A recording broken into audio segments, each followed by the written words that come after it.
I never thought my wedding day would end with the FBI standing in my backyard. They showed up in black suits, badges flashing right in the middle of my vows, and it all started because of one woman. Her name was Marlene Parker, president of our HOA. If you think your neighborhood's bad, wait until you hear how mine tried to ruin my life. That day was supposed to be perfect. Chairs lined up, the sun warm but not too hot, my soon-to-be wife about to walk down the aisle. I remember taking a deep breath, smiling, thinking, this is it. Then I heard heels clicking on the sidewalk. Not one pair, three. When I turned, there she was, Marlene. Red dress, oversized sunglasses, that smug little smirk she always wore when she was about to cause trouble. Behind her, 2 board members with clipboards marching like soldiers. They didn't even hesitate. Walked straight up to the arch where I was standing, waving papers. This is unauthorized use of community property, she snapped. You didn't file a permit for outdoor structures. I blinked. This is my yard. Shared lawn, she said, as if she owned the place. My wife squeezed my hand and whispered, don't let them ruin this. So I didn't. I smiled. Kept going with the ceremony, pretending like the HOA storming my wedding wasn't happening. But inside I was boiling. The next morning, taped to my front door was a bright yellow envelope. Notice of violations. Unapproved signage, unauthorized parking, noise disturbance, use of common property without consent. The fine, $3,200. For getting married. On my own property. I called the HOA office. Some assistant picked up and said, you can appeal in writing or pay online. Then she hung up. No discussion, no explanation, just pay up or shut up. That's when I realized Marlene wasn't just enforcing rules, she was making an example out of me. 2 days later, I was outside cleaning up the leftover chairs when a black SUV rolled up. 4 men stepped out, suits, sunglasses, badges.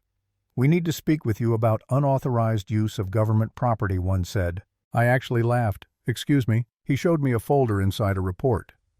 Filed by Marlene Parker. She claimed I built a structure on federal land. My land. They started taking photos, walking around my yard like I was running a drug cartel. And there she was, standing down the street with her arms crossed, watching, smiling. That was it. I called my dad. Now, my dad isn't just retired military, he's the county sheriff. When I told him what was happening, he just said, stay put.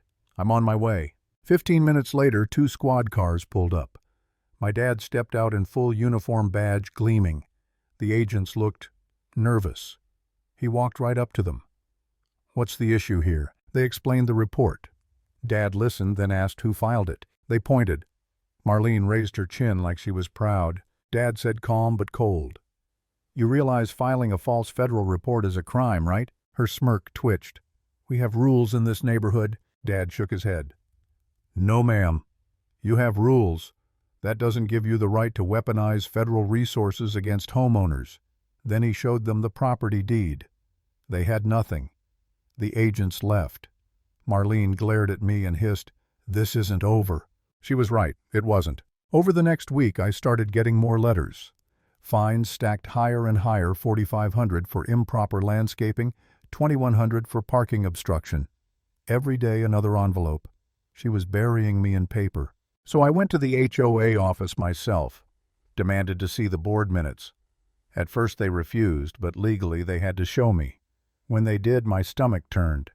The fines weren't random. They'd voted to target my property. 4 votes for, 1 against. That one dissenting vote, a man named David Harlan, the treasurer. I found him watering his lawn that evening. At first he didn't want to talk, but then he sighed.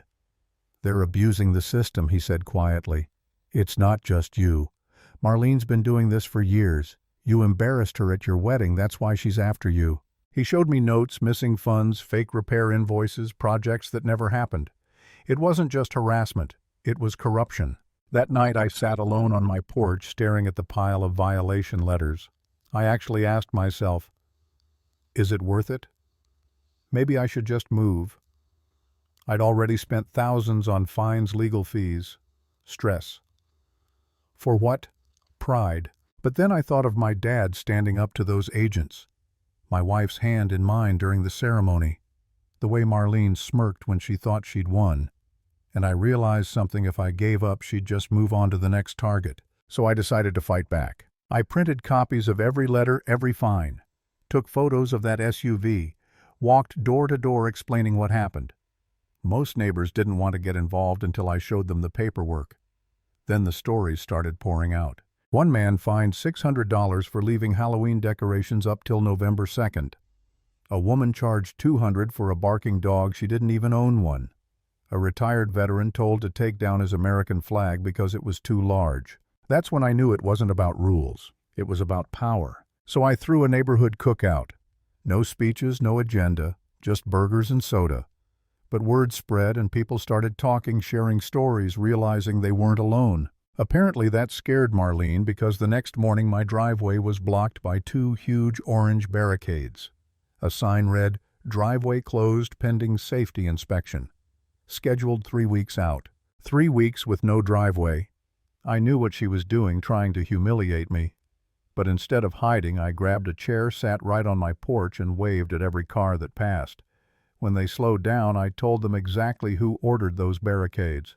By sunset, half the neighborhood knew, and the whispers started turning into anger. That night David called. "She's getting desperate," he said. "We need to talk." We met at a diner out of town. He slid a manila folder across the table. "This is what you wanted." Inside, bank statements, receipts, transfers.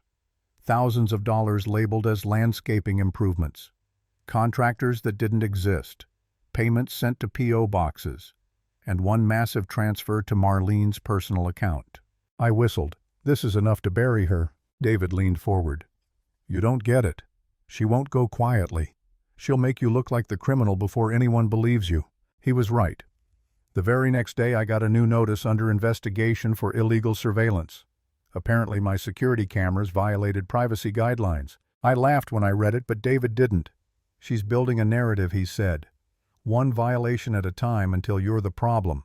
That night I saw a car parked across the street. Lights off, engine quiet, just watching. I walked closer, camera in hand. The moment I lifted it, the car sped off. No plates. 2 days later, the cover on my gas meter was hanging loose. Fresh fingerprints. Someone had been snooping. Then one evening, taped to my front door, I found a plain white envelope. Inside, a photo of my house taken from a high angle, maybe through a neighbor's upstairs window. On the back, in neat handwriting, "We are watching." My hands actually shook. I didn't sleep that night. Every sound, every creak felt like eyes on me. But fear's a funny thing, it hardens. By morning I wasn't scared anymore. I was done playing defense. I made coffee, sat on the porch, and waited. By noon, the same black sedan appeared again, parked 3 houses down. This time I got a clear photo of the driver, middle-aged, sunglasses, clipboard with the HOA logo on the seat. I sent it to David. He called right back. "That's one of Marlene's enforcers. She hires them off the books to collect dirt." He paused. "She's escalating." "Good," I said. "So am I." A week later, the HOA called a special session. I knew what was coming. I showed up with David and a folder full of evidence. Marlene sat dead center, red blazer, pearls, that same tight smile. "Mr. Carter," she started, "we've received reports of suspicious activity on your property. Unregistered surveillance, tampering with utilities." I cut her off. "You mean my own cameras? The ones catching your people on my gas meter?" Her smile flickered. "This isn't a debate. The board reserves the right to draft new bylaws." "That's your problem, Marlene," I said. "You think you can keep inventing rules, but rules don't protect you from the truth." I dropped the folder on the table. Copies of bank transfers, fake invoices, photos of her enforcers, and finally a petition signed by 30 homeowners demanding her resignation. The room erupted.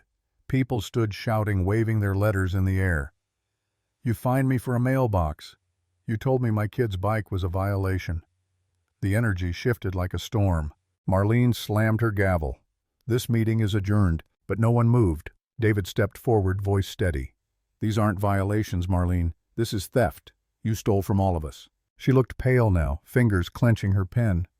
"This isn't over," she whispered. I met her eyes. "You're right. It's over for you." And just like that, she stood up, grabbed her purse, and walked out. 2 board members followed, but the rest stayed.